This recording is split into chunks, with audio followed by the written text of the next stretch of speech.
Hello everyone, I'm going to get started now. Our talk today is about building fiscally resilient places to accelerate active transportation. My name is Jeremiah Vaya and this is Allan Rudwick. We're leaders of Strong Towns PDX, the Portland local conversation of the National Strong Towns organization. We believe that everyone deserves the opportunity to live a good life in a prospering place. Our mission is to make Portland a more financially resilient and sustainable city. We believe in a bottom-up approach and in small bets, rather than focusing on mega projects. When we see a problem, we like to ask ourselves, what is the smallest thing we could do to improve our community, and how can we do it right now? We also advocate for a lot of issues related to Portland's built environment. Safer streets, better biking and walking infrastructure, abundant housing, ending freeway expansion, better management of parking, because we know that prioritizing these things will make our city more prosperous and more financially resilient, and more livable. This sits on a point that I want to make up front and that I would love everyone here to take away from this presentation. Building walkable places with an emphasis on active transportation, or as we like to call it, the traditional development pattern, is the only fiscally solvent path cities can take. These kinds of projects win on finances. We're fully volunteer-led and have been around for nearly 3 years. We've grown to hundreds of volunteers and host multiple monthly events and special events every year. We've partnered with dozens of Portland's amazing advocacy and community groups, like Bike Loud, Portland Neighbors Welcome, and the Parking Reform Network. Here's one such network. Last summer, we hosted a parking day event where we turned a street into a pedestrian plaza. We did this over in the Pearl by the Flanders Crossing, a location we believe to be a natural next step towards a full Northwest Flanders pedestrianization. This event converted a whole block into a plaza for the day. We had pickleball courts, beanbag toss, bubbles. We even had a pop-up dance class hosted by Bodybox, a nearby dance studio. Our group is big on direct action. These are the kinds of very small actions that a couple of neighbors can do to make their own street better. We hear from community members all over town about a need for crosswalks. A lot of people just don't feel safe enough walking around. Cars won't yield even though people walking technically have the right of way. Some Strong Towns PDX members were inspired by Crosswalks Collective in LA to just go ahead and do it themselves. All of these crosswalks were painted to MUTCD standards, and you would never know Strong Towns painted them, well, except maybe for the one with fishes. These were fun social events, and kids even came out to help paint. Each location was driven by community requests and was done in conjunction with neighbors and community members. All of them were painted near schools and parks, and all of them were on local streets. When making these crosswalks, neighbors were so excited that they literally went to the store to buy more paint so more crosswalks could be painted in the neighborhood. And for just $60 in 90 minutes, you can create a lot of positivity in your own neighborhood. I'm also very happy to say that some of our work has now become official PBOT infrastructure. This street in Northwest Portland gets a ton of traffic for a local street, and over the winter, our painted crosswalk got pretty mangled. So PBOT came in and replaced it with a thermoplastic crosswalk. So thank you, PBOT. Last year, we hosted 2 big bike rides. One was an end of summer ride to see some of the tactical urbanism projects members partook in over the dry months. We also hosted a Halloween bike ride last fall looking at downtown land use and the high cost of parking to our city finances. This was a policy ride, but made tangible by riding the streets together. We found that connecting policy to goofy rides is a great way to get interest in talking about topics that are otherwise pretty dry and technical. For example, on the parking lots ride, we rang our bells every time we passed by off-street parking. It's one thing to know that a double-digit percentage of land downtown is used for parking. It's another thing entirely to have the whole group ringing their bells every 30 seconds on a ride. We've accomplished a lot, and we've had a lot of fun doing it together. As of earlier this year, we're fiscally sponsored by Umbrella PDX, a 501c3 that sponsors many amazing and well-loved street-based projects here in Portland. So, let's talk municipal finances. Cities are municipal corporations that have revenues and expenses, assets and liabilities, just like a family or a small business. In fact, this is probably the most helpful way to think about city finances. Cities can't print their own money, and all the macroeconomic theories of political economy just don't apply to them. Just like a family or business, revenue must exceed costs forever. Portland is broke. We aren't bankrupt or likely to file for bankruptcy anytime soon. However, our finances are in a critical state. The financial approach of the city is clearly not working. Why isn't this talked about or at least acknowledged? Well, it's in part due to how we budget. Portland, like most other cities, uses a type of accounting called cash accounting. And to oversimplify, cash accounting ignores promises and long-term liabilities that cities make, focusing only on the amount of cash coming in and going out. When we say the city is broke, we don't mean that Portland has lots of future promises and lacks the capacity to meet them. That has long been the case. We're saying that Portland is actually running out of cash. Cash accounting has kept this financial stress hidden, maybe conveniently from those in power to do anything about it. But we have literally hit the infrastructure iceberg and don't know it because we have not accounted for any of it. Not even asked the question. Occasionally we hear talk about some project or program or pension because there's an acute cash flow issue. That is a thing creating immediate pain, but the underlying insolvency, the thing that is grinding us down, it doesn't show up anywhere.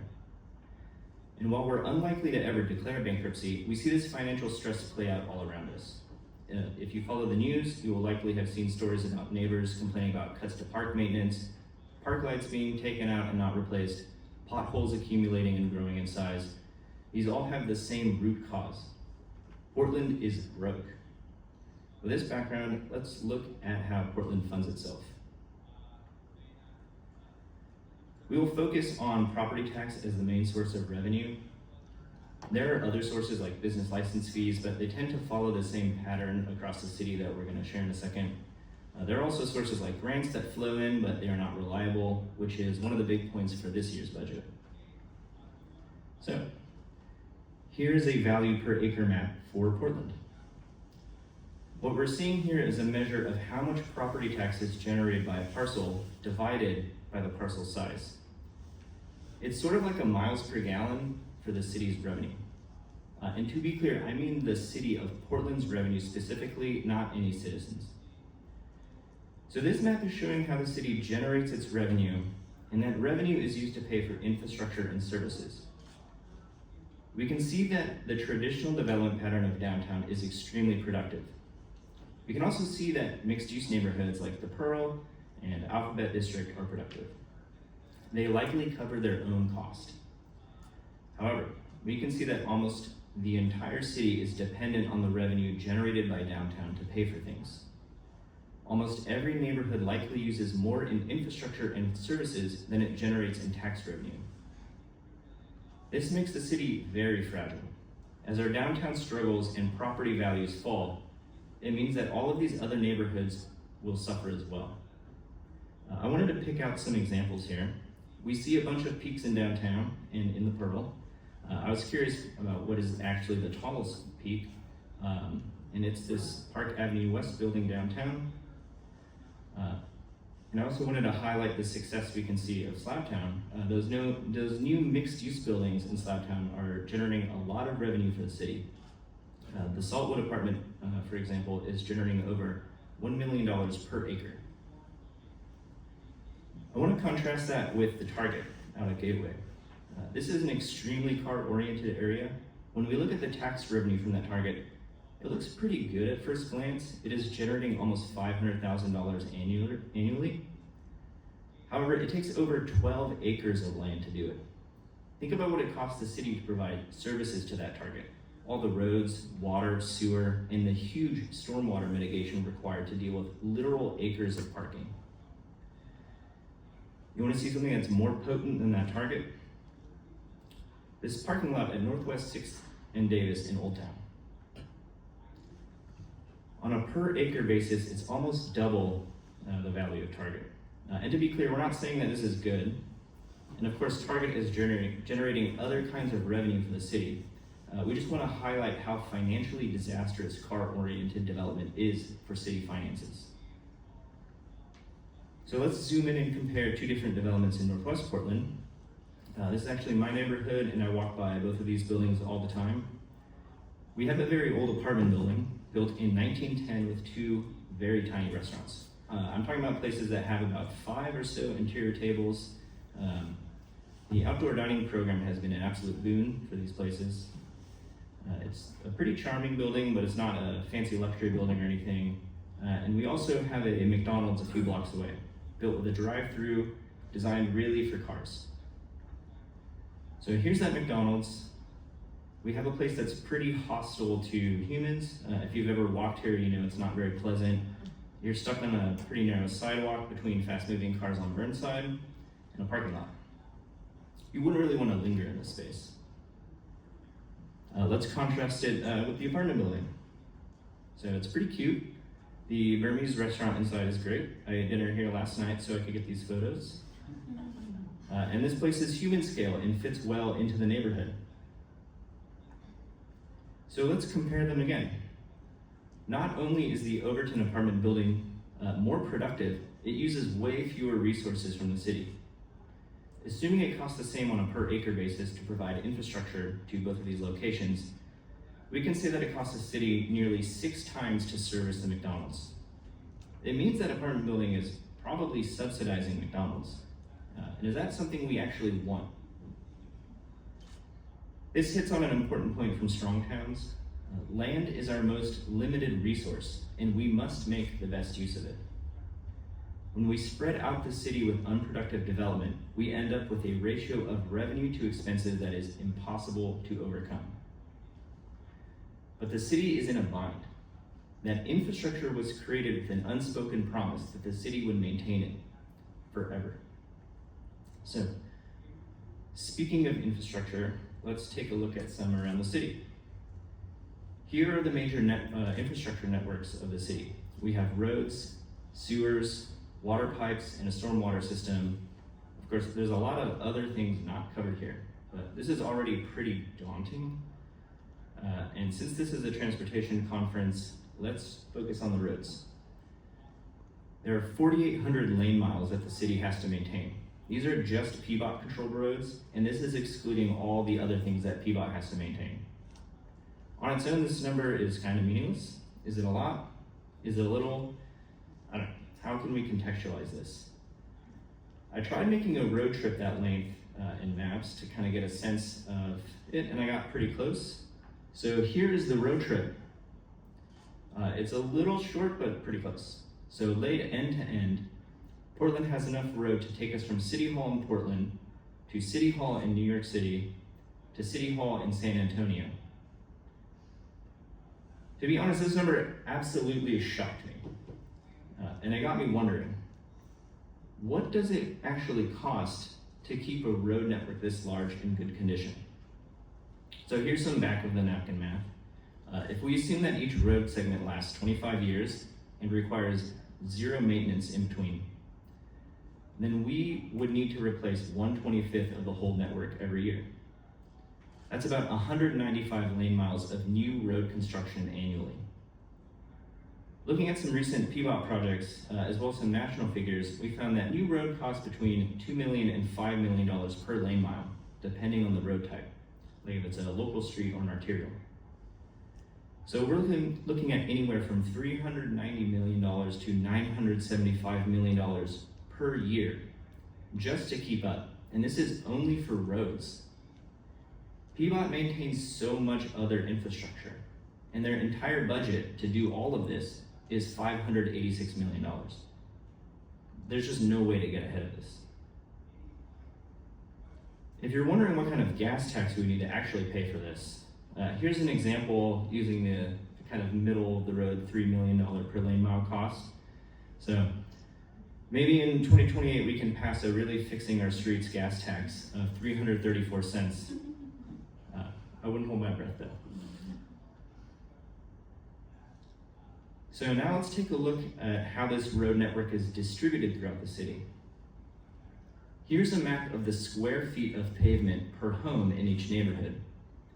It gives us a sense of the infrastructure cost of different types of developments in the city. We can see that our traditional downtown core is just under $17,000 per home.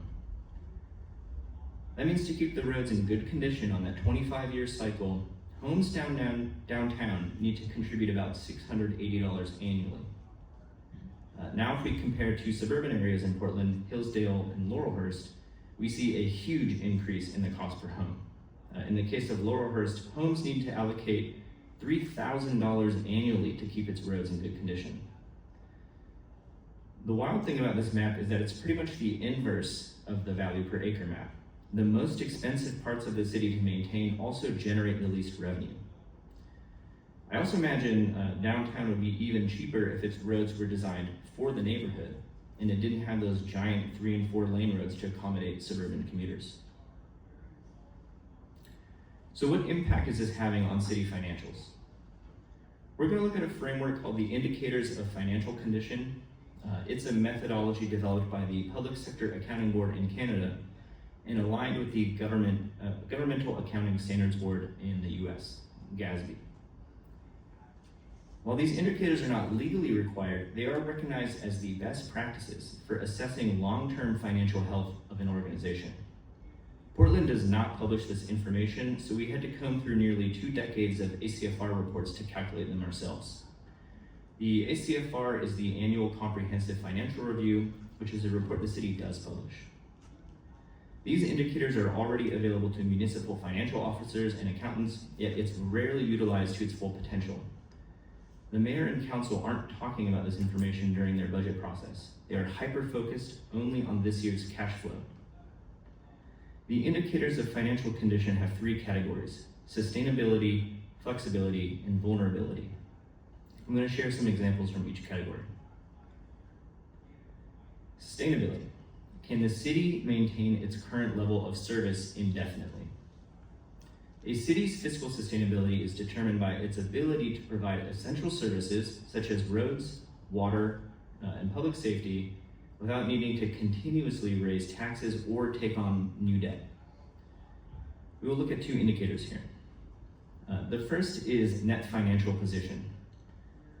The net financial position measures the difference between financial assets such as cash and receivables and liabilities such as debt and pension obligations. If a city's net financial position is negative, as it is with Portland, it means that the past spending will need to be paid for with future revenue. A downward trend is financially unsustainable. Portland's situation is actually so bad that the city is insolvent for as far back as we went. We now have a net value of negative $6 billion. This graph alone is enough to tell us that Portland has already obligated itself to either raise taxes or cut services in the future by a total of $6 billion. That is what it will take to meet current liabilities. And with federal COVID money ending in 2026, or for the 2026 budget year, we are likely to see a return of the downward trend. Another metric of fiscal sustainability is total assets to total liabilities. This differs from the net financial position in that it includes the value of all the city's assets, including infrastructure, instead of just financial assets. It is presented as a ratio, and it shows the extent to which the city's operations are generating a surplus or being financed with debt. A value less than 1 means your city is insolvent. This graph is actually showing us how fragile Portland's finances are.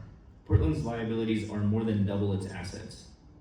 This means that we are dependent on external subsidy, dependent on the political whims of outside forces, and right now that feels increasingly fragile. Okay, next indicator. Let's look at flexibility. Flexibility seeks to answer the question, how much room does the city have to adjust to financial changes? A city's financial flexibility refers to its ability to adapt to economic shifts without extreme measures like significant tax increases or drastic service cuts. think everyone here who lives in the metro can probably intuit that we don't score well on these indicators. We will look at an indicator called net book value of capital assets to original cost. Net book value assesses whether a city is maintaining its physical assets. This graph is telling us that Portland cannot keep up on maintenance. Its infrastructure is depreciating faster than it is being repaired or replaced. This will lead to larger emergency repair costs down the road and further reduce financial flexibility. So why can't we keep up? Well, one big reason is bond debt. Portland isn't defaulting on its bondholders. Instead, it's defaulting on its own people. It's failing to maintain roads, letting pipes corrode, slashing parks and library hours, ignoring missing sidewalks, and shuttering community centers. The city is defaulting on the very promises that make life in a community work. Our last indicator is vulnerability. It answers the question, how dependent is the city on external funding? It's a measure of a city's reliance on revenue sources outside of its own control, essentially transfers from higher levels of government. It's something we're probably going to acutely feel now in this political climate. So the vulnerability indicator we're going to look at is government transfers to total revenue. This measures the percentage of a city's budget that comes from state or federal funding sources. A city with a high reliance on these transfers is more vulnerable to policy changes or funding cuts that could create sudden budget shortfalls.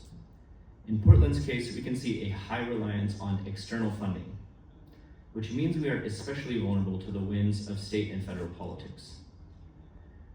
Also, personally, I think it's disheartening to see that even with all this outside funding, we haven't been able to actually improve the city's net financial position.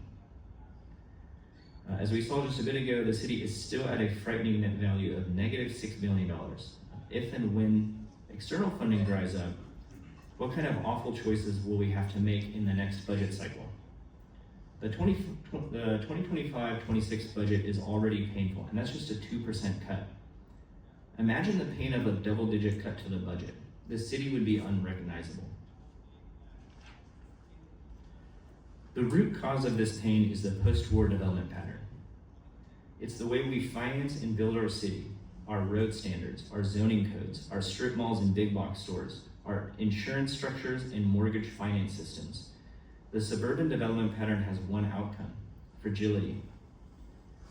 So with this financial background, I'm going to hand it over to Allan to talk about how a better approach to land use and transportation projects can build a stronger Portland.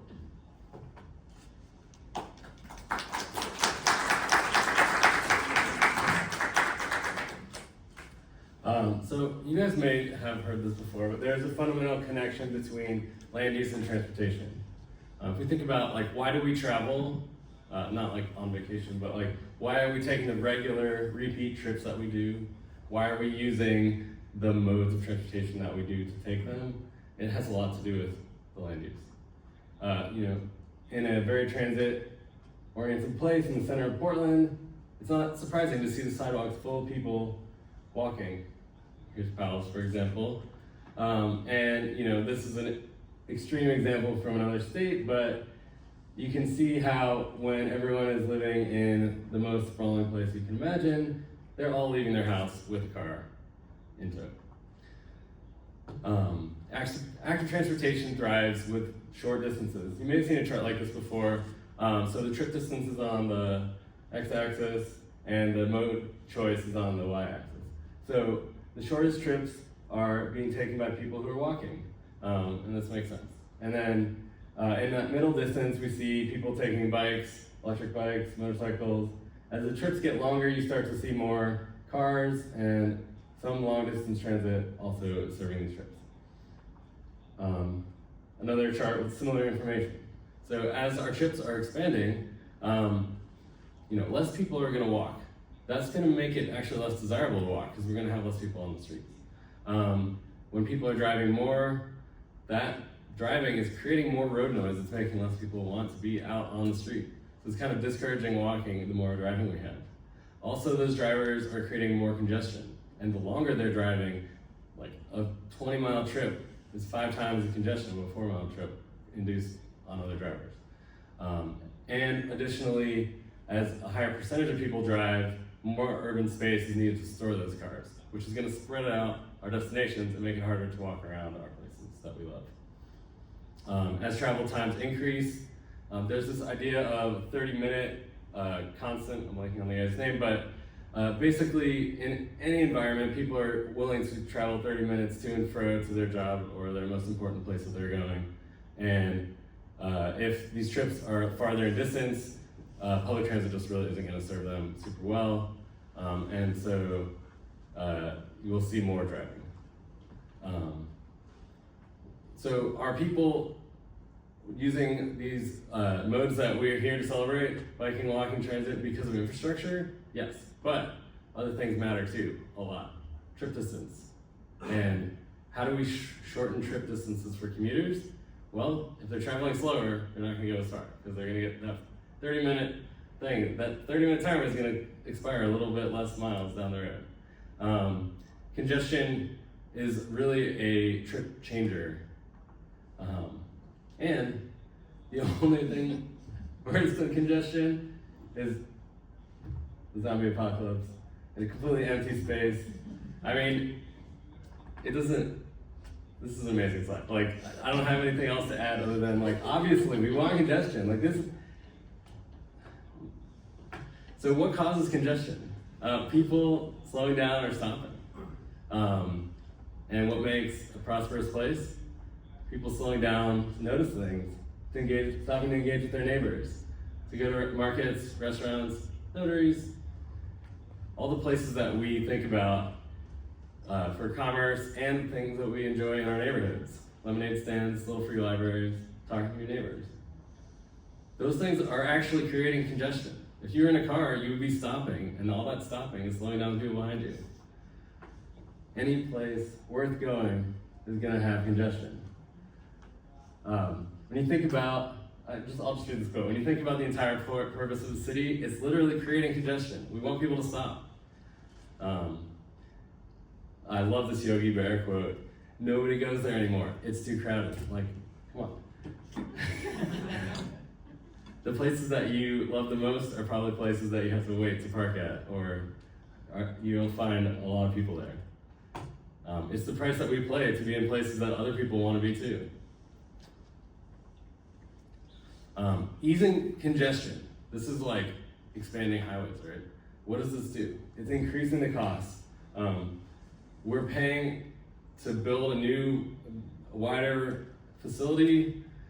That's infrastructure we already can't afford, and now we're paying more money for it, and then the maintenance is going to come due down the road for that too.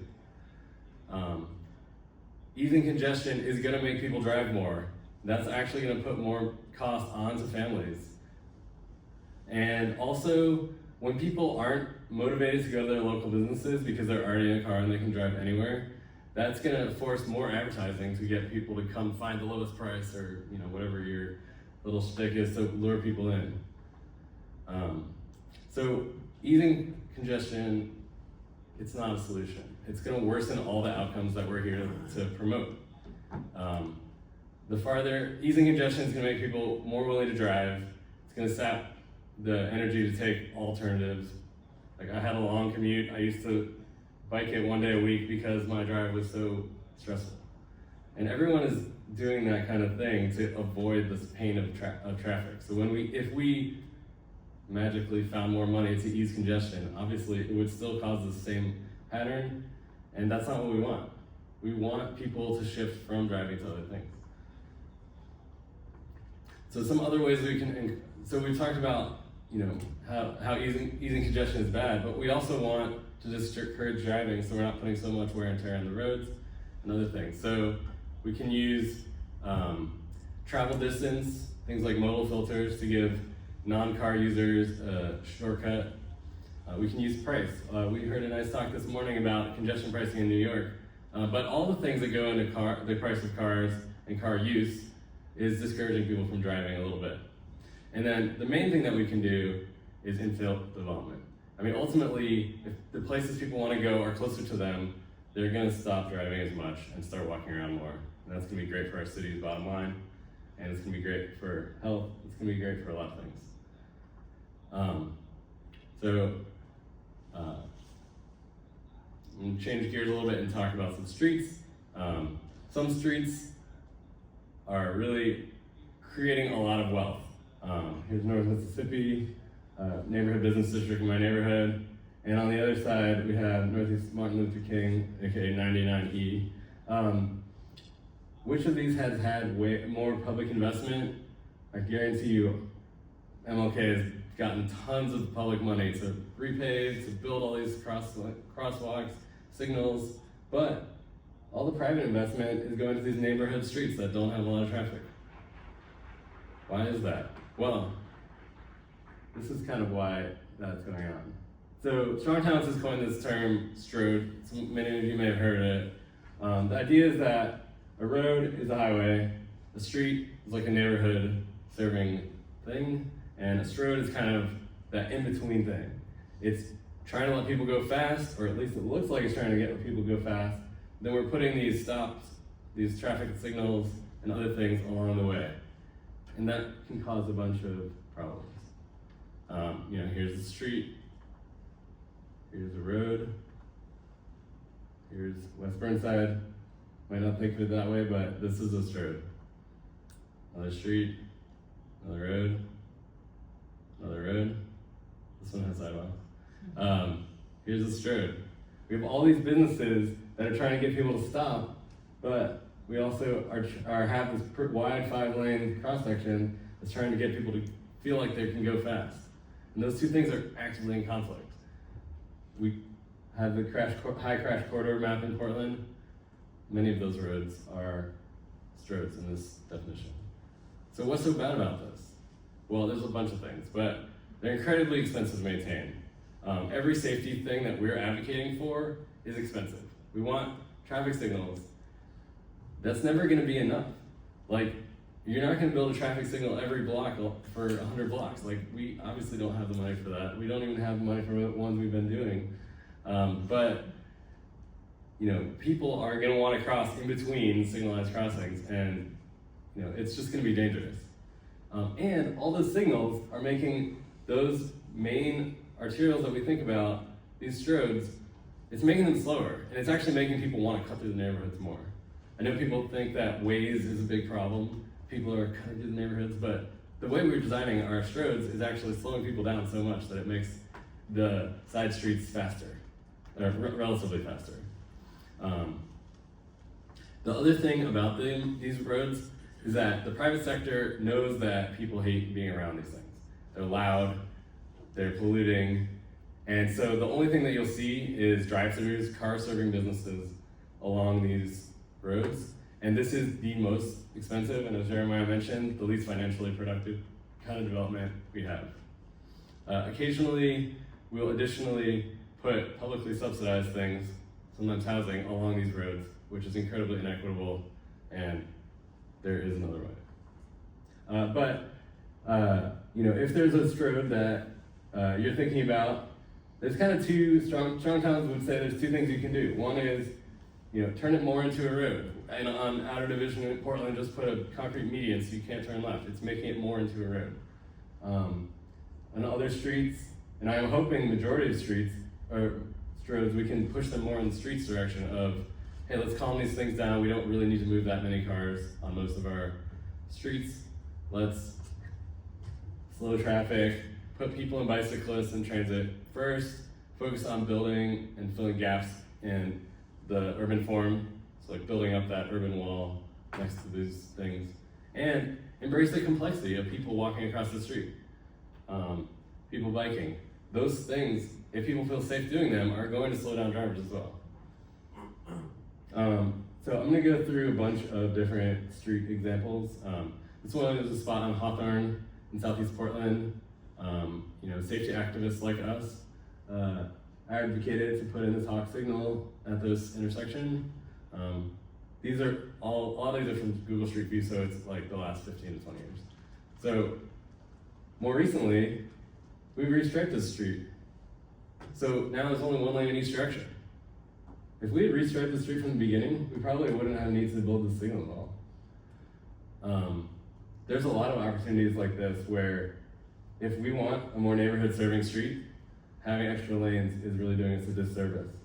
Additionally, it's going to improve the land values around this road to not have so many cars just racing through. It's making people want to be in these places more. Here's another example of a stroke, another city. This example is so incredible that even though it's from California, I was willing to put it in my slide deck. They took a 5-lane cross section, put street parking or additional street parking, and put a median with trees in it, and $11 million project. They're claiming it's generated $273 million in economic output, creating hundreds of jobs, doubling tax revenue in the area. I can think of some roads that I'd like to see this kind of treatment done on in Portland. We can do things. We don't have to just leave the same pavement out there year after year.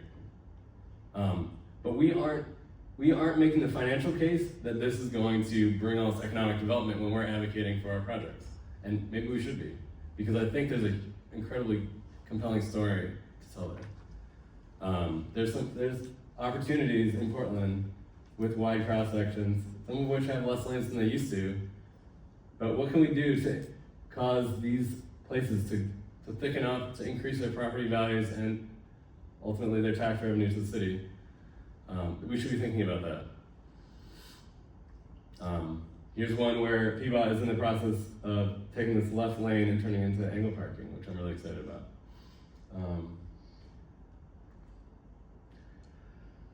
We already know how to do this. So for as long as I've been here and even longer, Portland has already been taking lanes off the streets. I'd like to think of this as finding the extra space in our cities and taking it away from cars. PBOT says reducing driving is core to our work.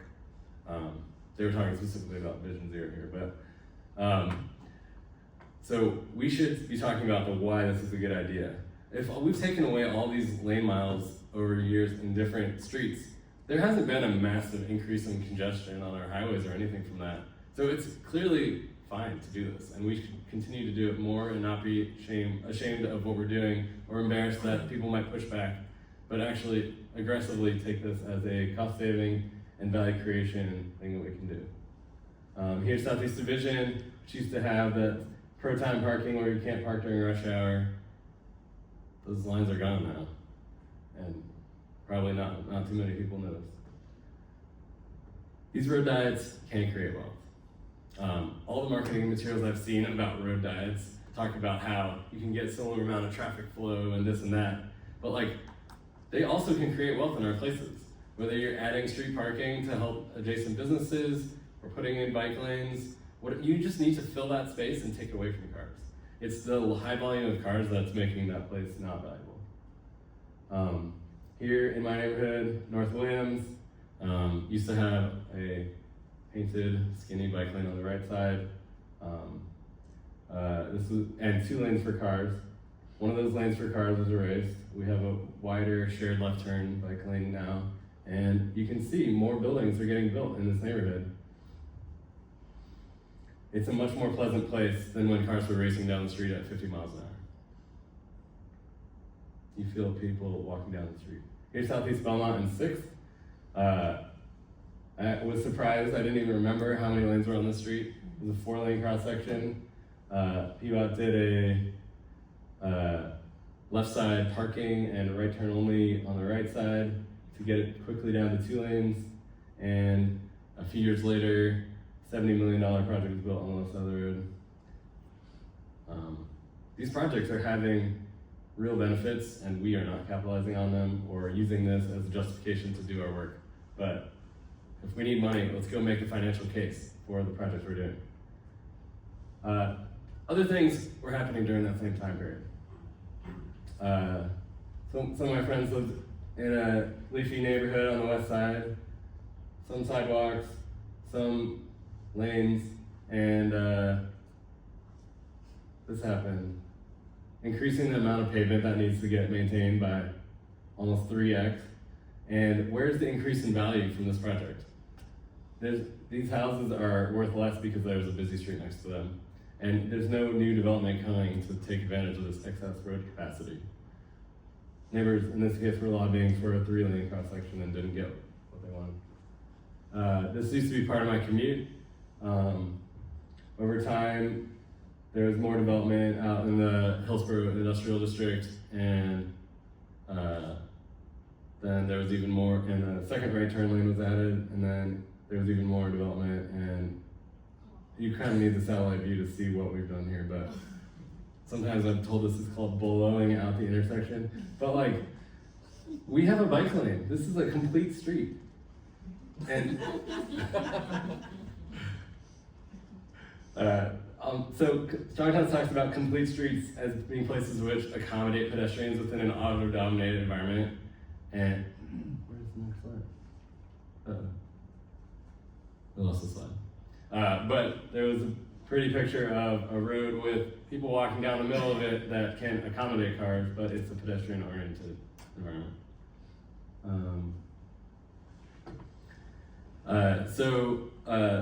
We're having some federal questions right now. Reconnecting Communities grant that I spent the last 5 years working on may not get funded.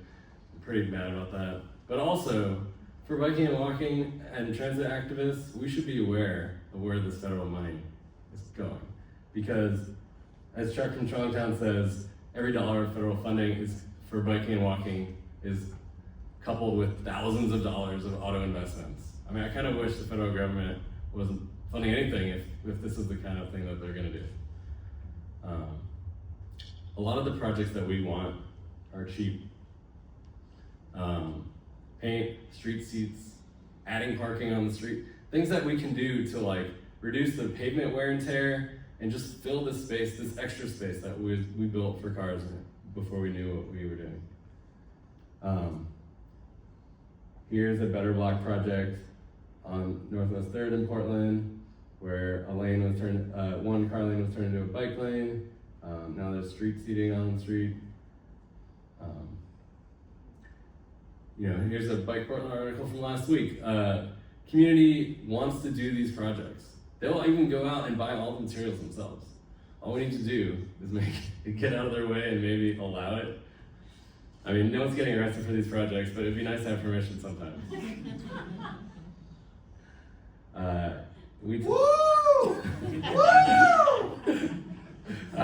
So, the farmer slip lane removal, creating seating for the public, and just generally getting rid of some unneeded car infrastructure. Incredibly welcome site.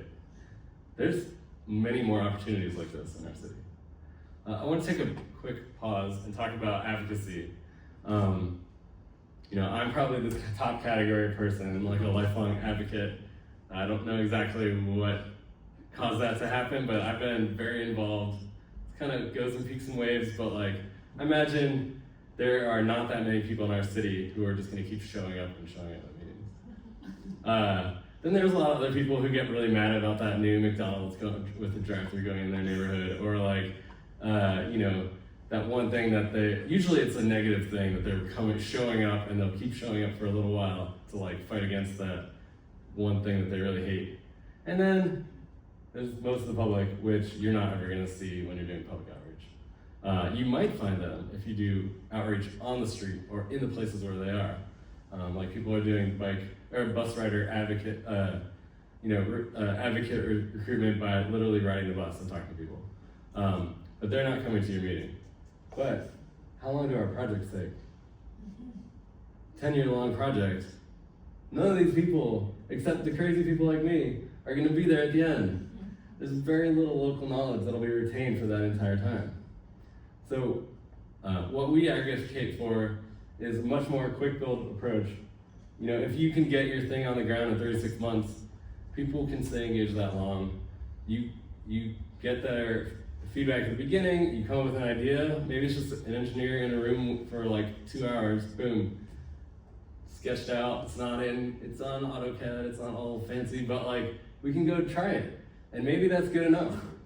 The city of Portland's recently put like 20-something diverters in the streets in Northwest Portland, and only 2 of them got moved. So 90% success rate with minimal planning. I mean, come on. Why are we doing these long planning processes?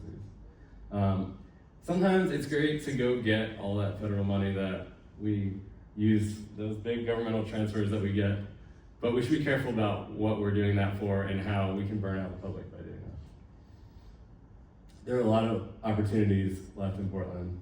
Do we really need any 3-lane roads downtown? A lot of them look like this most of the time. We could fill the space. At a minimum, we could just put angle parking and add more parking on the street. There are a lot of cheap things that could be done here. One of Jeremiah's favorite projects, on Market Street in Portland, which is the street that 26 dumps you onto as you're coming out of the tunnel. There is a very car-oriented road that goes all the way from 14th to the river, and every single block looks like this or has all the buildings with their back sides facing the street. There's no parking on the street. It would be difficult for business to open here. And so many of them have built parking lots adjacent to the street, which is this is some of the most valuable land in the city, and this is not the best way we can be using it. So, Strong Towns is very proud of this 4-step process, and I think that it's a great process. Step 1, we're gonna observe the world and people and where they're struggling. Some of that is like complicated data collection.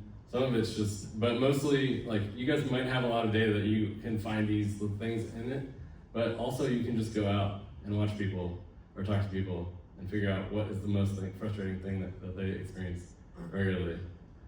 And then we want to think about the smallest thing. This is not going out and finding a grant.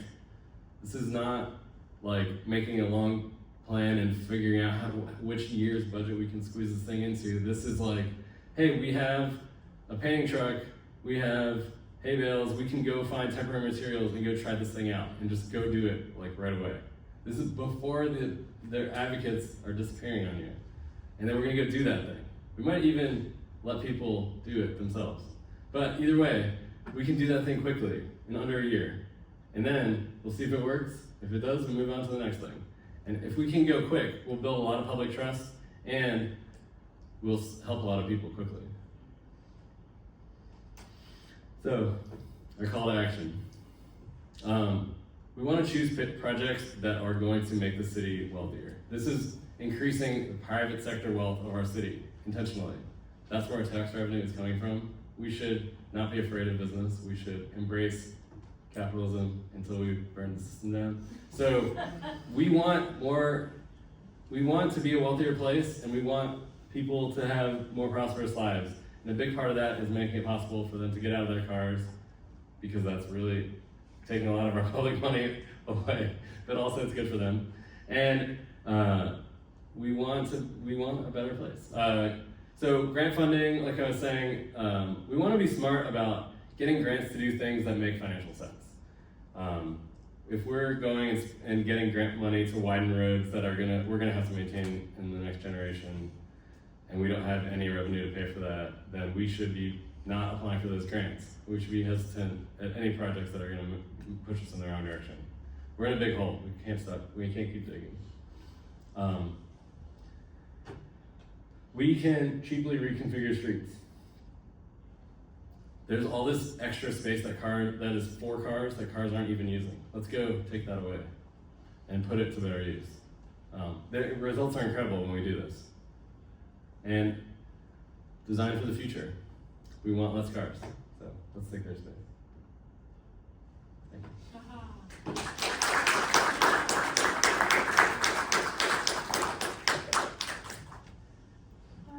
I've got a mic back here. Thanks so much to Allan and Jeremiah from Towns PDX. We have about 5 minutes, maybe a couple minutes more for any questions from the audience. And I can come to you with a mic.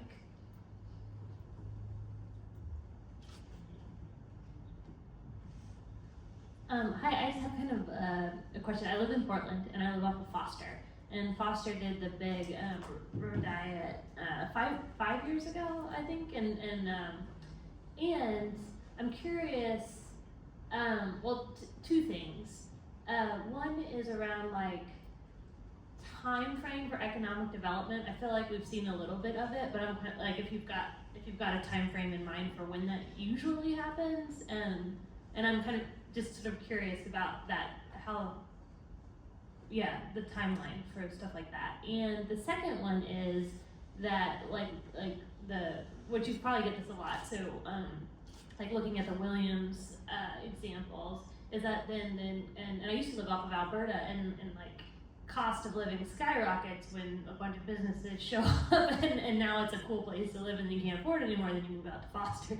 So I guess so it's a two-pronged question of, like, I'm kind of looking for that economic development in Foster, and then I'm crossing my fingers that I don't get priced out of that neighborhood too. So this is like a balance there that I don't know how to ask or what I'm actually asking for.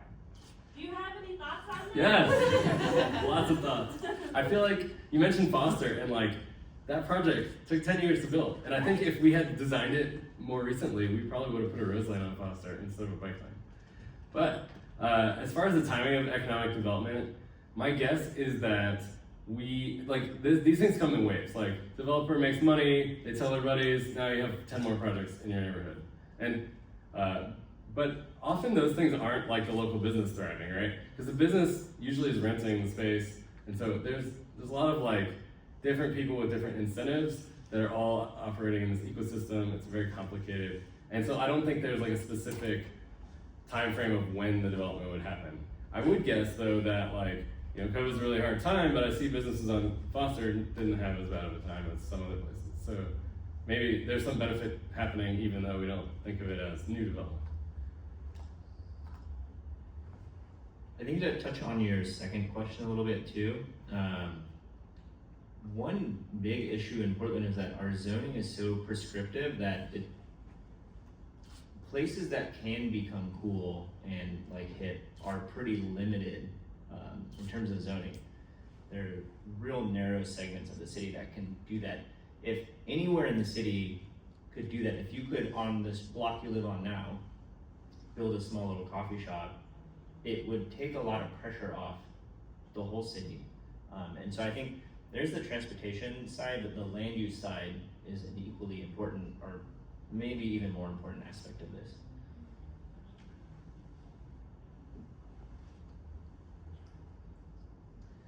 Thanks for talking municipal finance. That's exciting, actually. No, it is, and I guess there's a room full of people here interested in it too. I guess I'll just note the City of Portland's Auditor's Office came out today with a report you may be aware of that is talking about some ways to try to think about this, leveraging the new governance structure there. So I just wanted to make sure people were aware of that if you wanted to dig in more to some, I think, pretty potent challenges that you laid out there as the city tries to grapple with that. I know Councilor Olivia Clark, who's actually introducing some ordinances in the near future, is speaking here tomorrow. So just could be a topic to dig in on there. So, and I guess I'll just note, I might just follow up with you all directly to, I haven't quite formulated a question, but I think very interesting as you talk about the financial lens on this, as I happen to work for the city and manage our team doing the update of our long-range transportation system plan, and the financial components of that are a key consideration, and how do we actually think about that seriously while also balancing a need to continue to manage growth and transformation and making great places while maintaining the system. And so I think it'll be great to dig in more and learn a bit more about some of the tools you're using. So thank you just for introducing that to us. Thank you.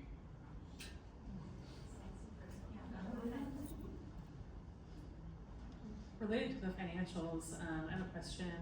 Have you looked into peer cities and how we, City of Portland, relates to those other peer cities? Because I imagine there are a lot of other cities that are in very similar boat with financials and having more assets than they can reasonably maintain.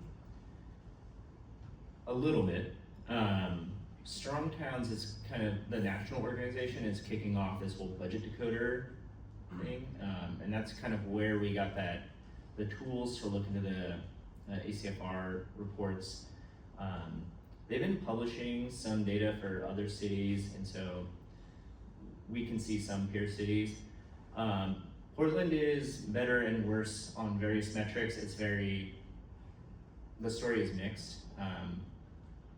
I think like the growth boundary has been helpful in that it's kept us from digging too deep. I mean, we're already really deep. And one metric I do remember is that I think our like assets to liabilities is worse than New York City. And New York is really bad. So, I don't know.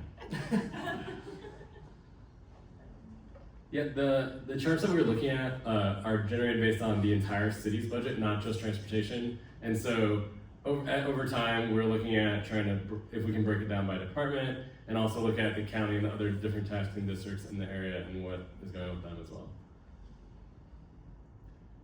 I'm curious about kind of your quick implementation plan, and you know, going out and looking for yourself at maybe what you're either hearing from the community or just seeing.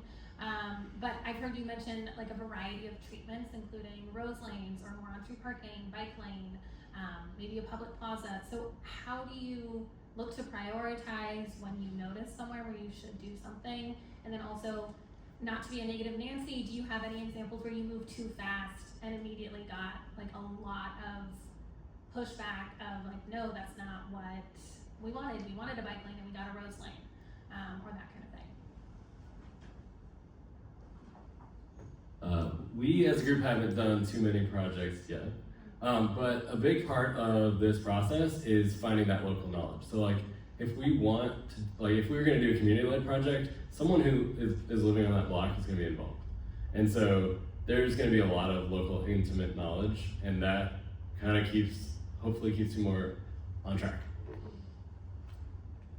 I think a good example of this approach too, you may be familiar with Barka Patel from Jersey City. So she's really pioneered this approach of using kind of leftover resources around the city, and I mean literally like tennis court paint, to go and add bike lanes through the city. And her story is pretty inspiring. I mean, I think with the treatments they've done, they've gone 9 years now without a pedestrian death in Jersey City. Got time for about one more question. Someone in the back, amazing. So this is a general kind of question. I actually manage the city's block party program, and we just issued the permit for that bike bus that you used up there, so thanks for using that. It's just kind of a general question. I'm not sure how to answer or ask, but for like a program like ours, doesn't have a whole lot of, I would say, financial resources. Do you have any ideas or kind of for growth and kind of reaching out for like resources to kind of further programs like that or events like that you showed there? Are you talking about implementation, or which part of it are you? Yeah, and I'm not in like with the Strong Towns PDX and just kind of in general, but yeah, as you mentioned before. I think there's a lot of demand from residents to go out and put projects on the ground themselves, and I think if the city was ready to partner, they could get a lot of paint for free. I mean, all of our projects have been self-funded.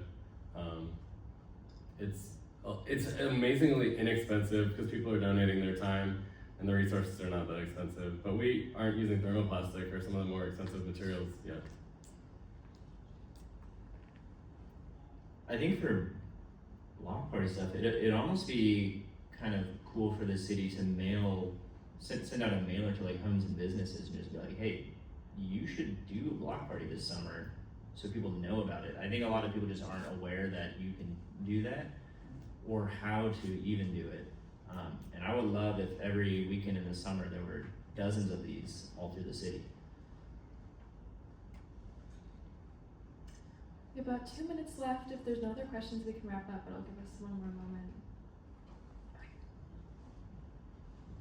Thank you. Quick question. I'm curious about your perspective or the Strongtown perspective generally on sort of bigger picture municipal financing. You talked about this one example where the transformational investment was like $11 million and then the revenue down the line was like 200 something. And you say, make that business case or have that business case in mind when making decisions.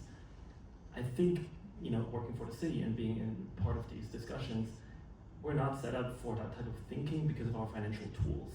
So I'm wondering what your answer would be in terms of what financing tools would you have in the toolbox?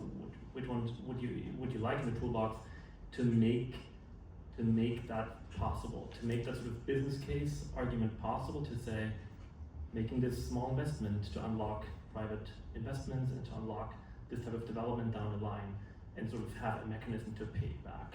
Is there something in your toolbox? Not yet. But I think figuring out where that one strode that's really holding a neighborhood back is something that we should be looking at and I'm hoping, and hopefully we can continue this discussion, because that's a change that the city can make. Like the city, I was showing MLK before, which is close to my house, and there's 4 lanes, traffic is half of what it was before COVID.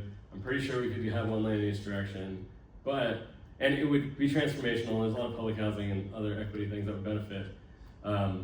But the zoning and ownership situation isn't necessarily set up to have a massive transformation like what we saw in that tweet.